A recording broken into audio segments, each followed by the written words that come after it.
Members, today we have an interesting entrepreneur, Sulakshana, who runs a brand called GoSwasthya. Okay, instead of me introducing her, let's ask her what she does.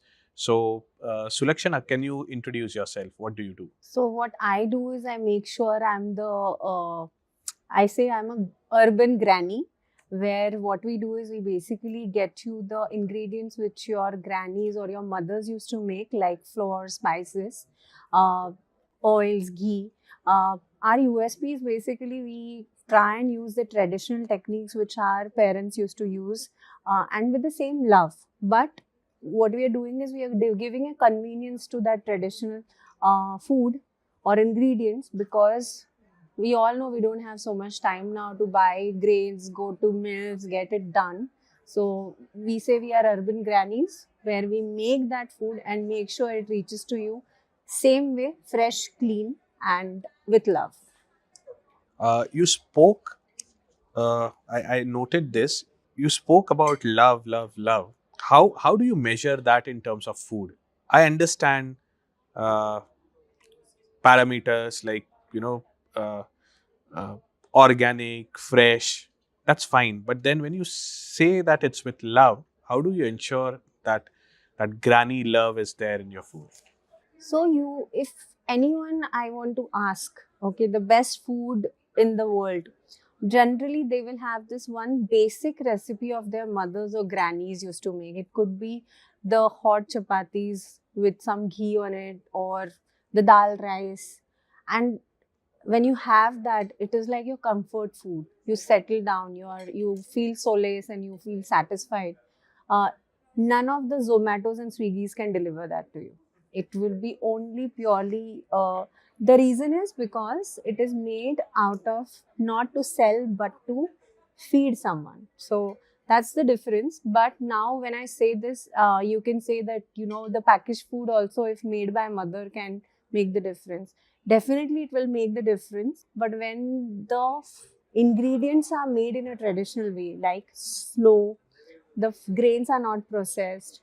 The simple example of our rotis, I have got a lot of grannies coming saying that my granddaughter or grandchildren were hating to eat rotis, and now they just roll it with ghee and just have double of what they used to have. The reason is because it's not only that the mother has made, but also that the ingredients, the way the slow cooking or slow techniques which ancestrally or traditionally have been going on, that makes a lot of difference. That's where I was coming to.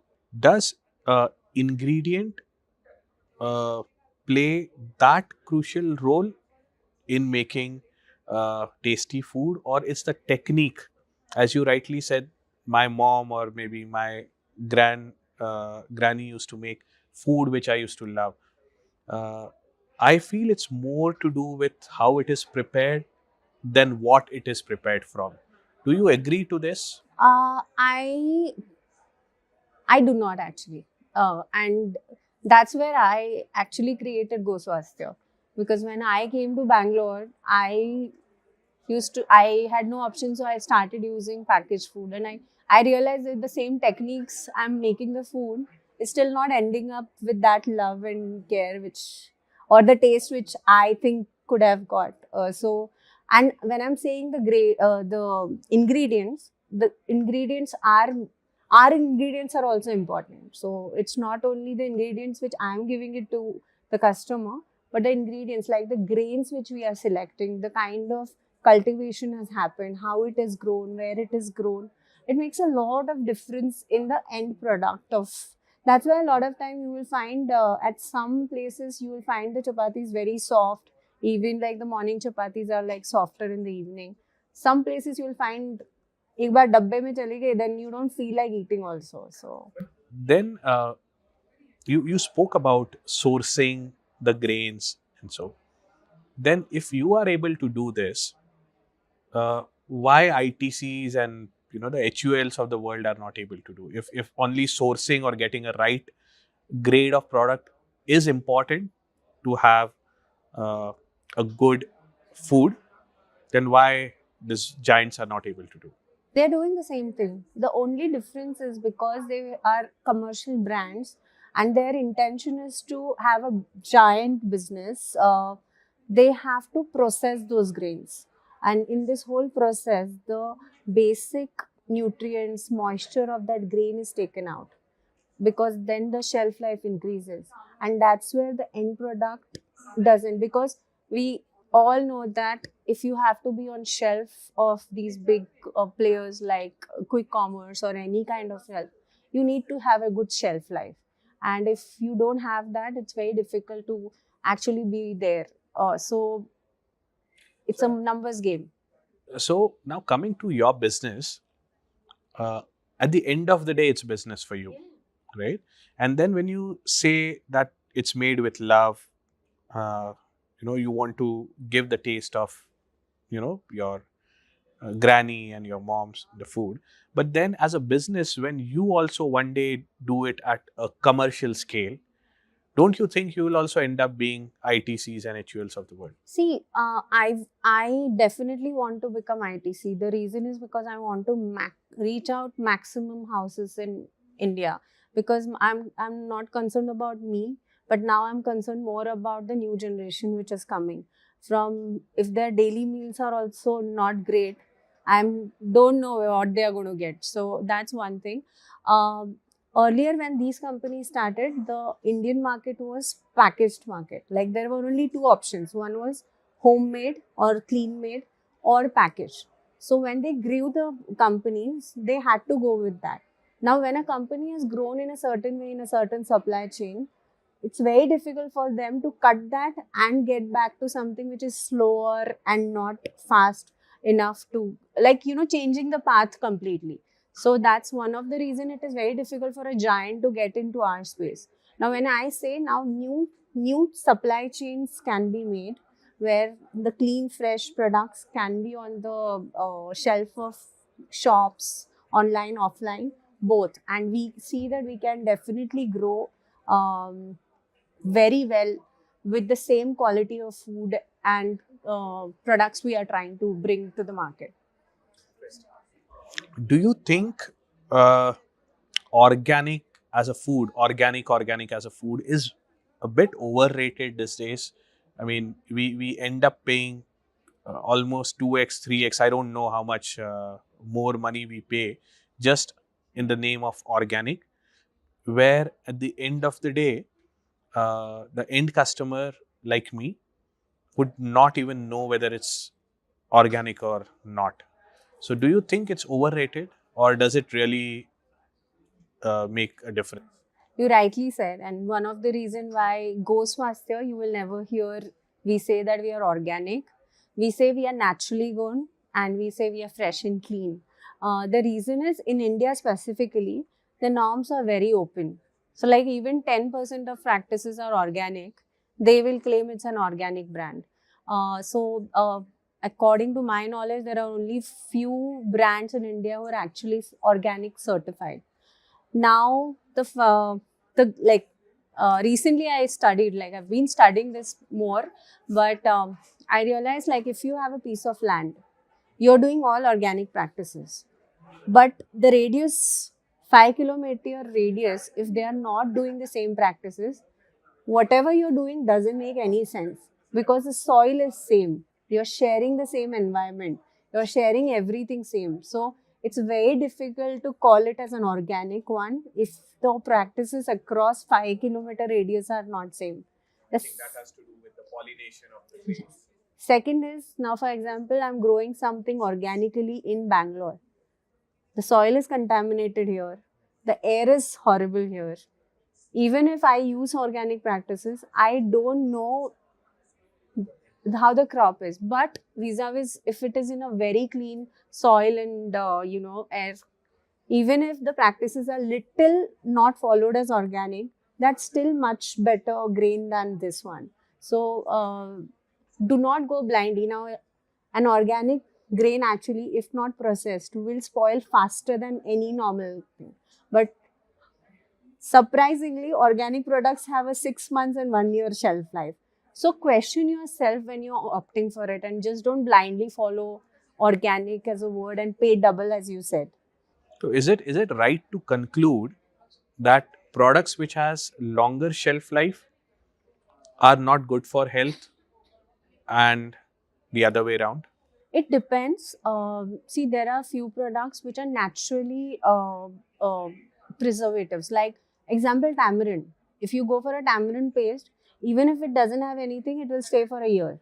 So that's very normal. But if you go with a basic dal which you're having, and if it is polished, it's like very shiny, very clean, then, and if it is, stays for a year with have nothing happening to it, you cannot call it organic, because as a natural or organic product, it will have a good moisture in it, and unless you process it, infestation is has to happen. Plus, there are food technologists who will have natural preservatives in it and increase the shelf life, but that's a very rare situation, because a lot of these places where they say 6 months, but also there is a caveat: once you open, it will spoil in a month. That's where that can be a good way to identify that these products are organic or clean. But don't you think that all this processed food and all this shiny looking grains or dals are a necessity today, considering we have to feed uh, this billions of people around, and hence we have naturally the ecosystem has evolved where more and more people are fed on daily basis, and hence the output or the production have increased because it was the need, and not it was done out of design and not uh, for anything else. But then don't you think, as a business, as GoSwasthya, you are trying to swim against the waves? Don't you think that you are going the other side where the entire world is moving, whether it's fast? I mean, everything today needs to be delivered quickly, whether it's delivery or whether it's processed food or anything for that matter. But then you are riding the wave a I would not say I'm riding against the waves, because primarily after COVID, especially, people are changing. People are opting for better foods, good for you foods. I would not say even healthy. Good for you or better foods are foods which have primarily been there, but probably less preservatives, or an alternative of sugars or preservatives which can be better, would not be completely out of preservatives. So there's definitely a change, and the wave is actually changing. Um, However, I also agree that there is a certain part, and that's a good considerable part, where people think that they can only afford a packaged food and they cannot go with the specialized, because ironically, organic food or natural food needs a lot of expenses to maintain the supply chain and people involved in it. So uh, definitely there is a certain class of people which are going, and I would say, and I'm happy to say, that middle class of India has become is becoming affluent and looking for more healthier versions, and they're ready to spend on their food more than anything now, right now. So we are at the right wave. Yes, there's a certain class, but we'll still go with the package because of affordability and because of convenience. uh, there's a lot of discussion around palm oil these days, right? I keep seeing your ads sometime where uh, you also sell those wood pressed oils, you know, which were pressed in the wooden churners decades back. While the technique is something that has evolved, but the grain or the ingredient had remained the same. Uh, I remember seeing uh, a popular brand of palm oil called Dalda, which was sold long back, and I think our generation have I've grown eating mithais made from dalda, right? And it used to be tasty. I don't know about the health part, but then I feel that that was a very integral part of the food chain which was there, and it still is. So why so much discussion about palm oil? If it is bad, if it is that bad, then then why it's been imported in such a large quantity and has been used in almost every packaged food today? See, I'll divide this in two parts. One is why it has been used and why it has been imported. One of the reason is the food industry or any business works on commercials. And in order to have a sustainable commercial, for example, you will see a packaged food of 10 rupees with 100-gram biscuits and probably a better for you or a good healthy biscuits made with ghee and jaggery will probably have 40 rupees 100 grams. Now, masses will obviously go with this, and there are certain only people would be going for this. So commercially, if I have to, I'm a businessman of having a better for you, but I want to do that same part. I'll have to use something which is a cheaper version. So that's one of the reason is commercially viable, what customers want and what is my goal. My sales has to be 100 or my sales has to be 10, but what I'm making makes a difference. Now, this is a very funny story, but I always have a fight with my mother-in-law. Like, not fight, but arguments. And she used to always say, when you were kids, we used to give you. And I always tell her that I don't remember having biscuits every day, or I don't have a memory of having ordering food every other week or weekends, going to birthday parties, eating junk food and everything. Now, unfortunately, our daily life will have some product which will have a palm oil. Now, that level of palm oil is ideally not required for us. If you have it once in a while, that's okay. So that's the major difference, that the palm oil has entered in our lives on a daily basis or probably per meal basis. Vis-a-vis, and as a child, uh, if you remember, the mithai used to be for festivals. Now you go to mithai shops or go to quick commerce, you'll get mithai every day. So the idea is not something is bad. Something is too much of usage is bad for you. Otherwise, we all are good. And that time, also India couldn't afford the good side of things also. That's one of the reason they looked for cheaper versions. And taste is no doubt it's good. So, yeah, that's where I was coming to. You spoke about taste. I feel major reason for people to move from uh, what do you call those traditional food to a new age food, if I may call, or processed food, is because of the taste.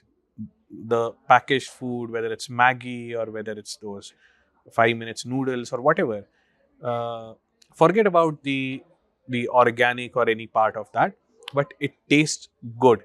So why is it always that uh, organic or uh, what do you call, a freshly made food doesn't taste as good as what a processed food tastes? See, processed food, there's a process to have a processed food, okay? Where one of the part is the testing part which happens. Where if you see why you feel like drinking thumbs up if you have one sip, or having a chip packet, just have one chip and then it goes on and all. Because they're made with that kind of a food technology, usage of chemicals or preservatives which really uh, linger on your tongue. Okay, I'll give you again another very simple example. Is it all depends on what you feed. So as a child, from first, like the brand is for my child actually. So like I started this because of my child, and I remember when she started eating food, I started giving her jawar roti and leafy vegetables and all. Now she's 6. She eats no junk, no doubt. But if you give her an option of eating this and that, she chooses this.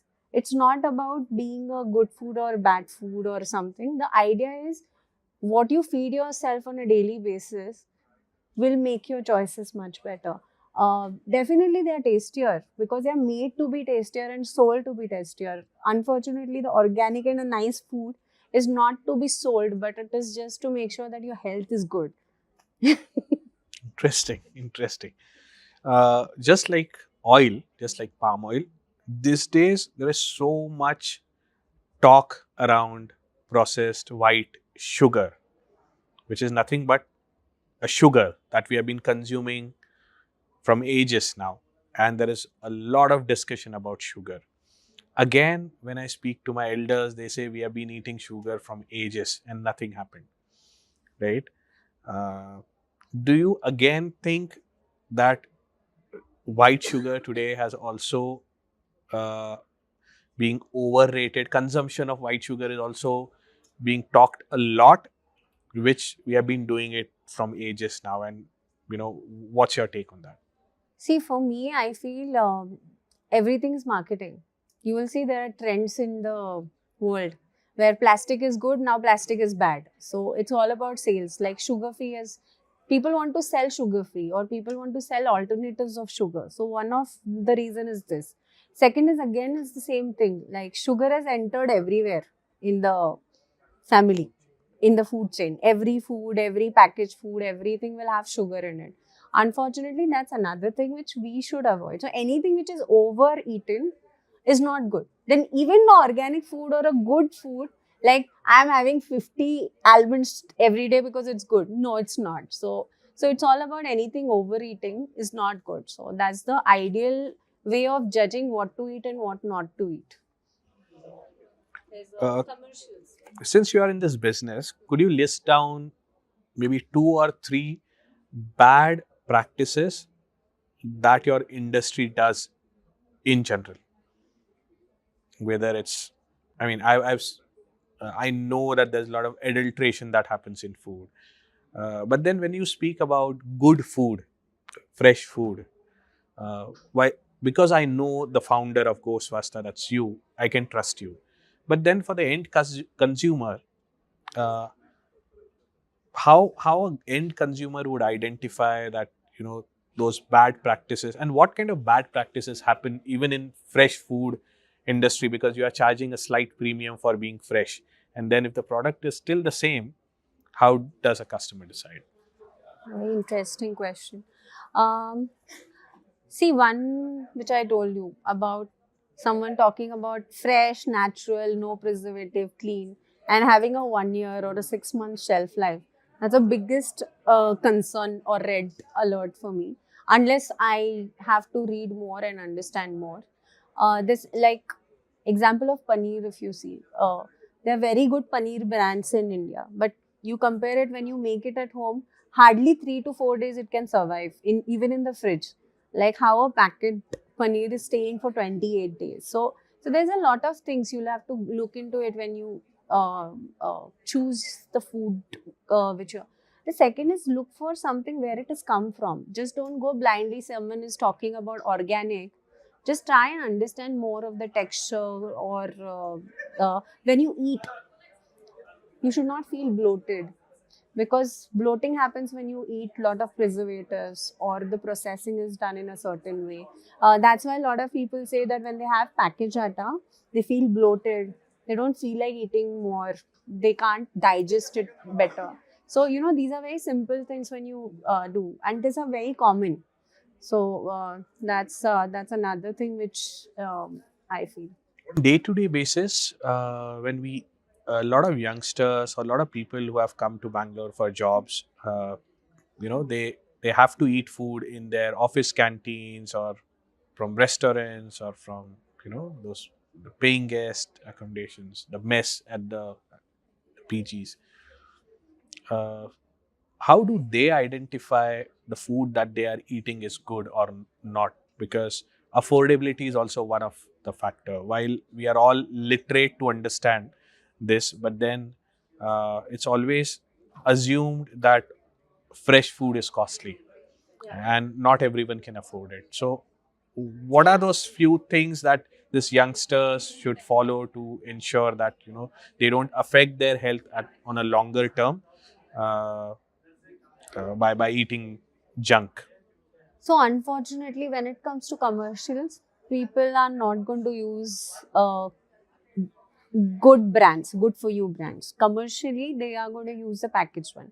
That's very common. Unless there is an auntie who is making it home and you know that she's making it out of love and everything, not only for profits. So that's another thing. If you find someone, I think that's the best auntie to go with. And I'm sure her rates wouldn't be that high. Probably give up one of your weekends and afford her, because I'm sure that's the funniest part again, is lot of mothers come to me and say, your atta is a little expensive than, the packaged ones. And I say, it's just 10 rupees more. I think one of the weekends, just don't order one dish and you can afford me. So kind of that's one thing. Second is, in general, a practice of eating fiber at the start. Like fiber, when I say fiber, it is about the carrots and the cucumbers you get free of cost there. Just eat them more. So it helps you to digest the impurities which you might get through the food. But that's the only option when you can't cook at home. In fact, since you spoke about, at least one day in a week they have a good meal, especially the student crowd staying in PGs and all. But what is happening on ground is entirely opposite. From Monday to Friday or Monday to Saturday, they eat a very low grade food in a PG accommodation, and on Sunday, when the PG is not providing them the food, for the context of audience, PG is basically a paying guest accommodation in Bangalore, right? So on Sundays, when the paying guest accommodation is not offering you food, they order it from a restaurant, which is equally bad. So, lucky urban India is doing so great that there are many home chefs, and they are also listed on Swiggy's. So, probably looking out for them would be a great starting point.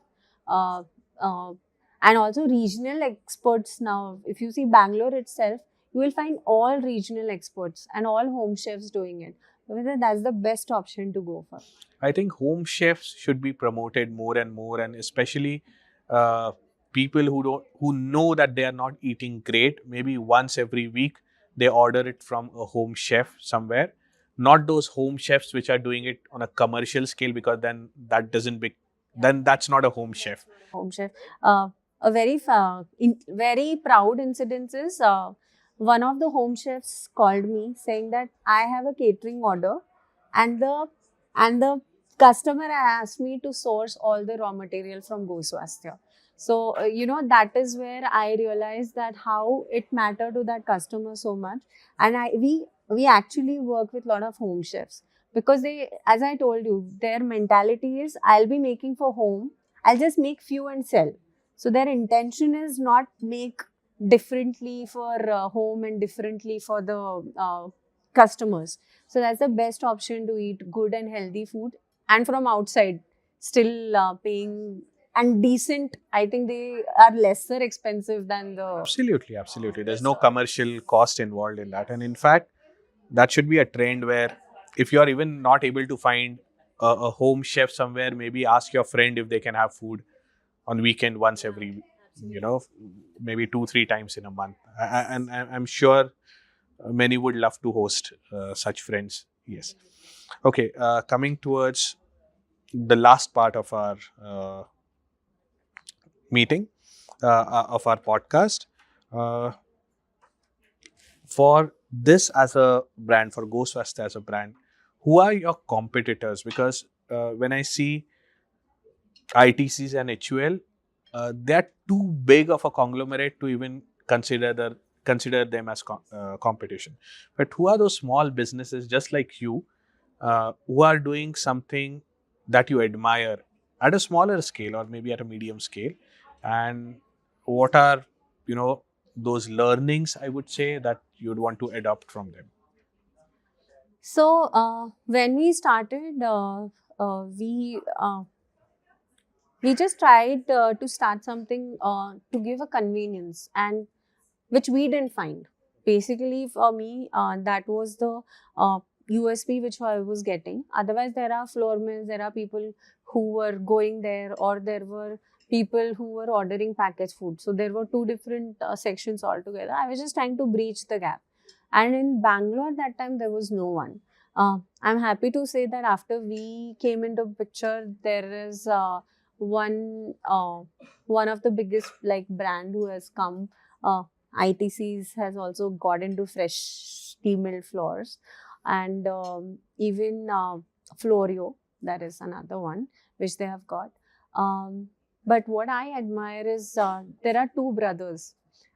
They are Maharashtrians, and they also have started the brand only out of love, and the intention is about giving good products to the customers.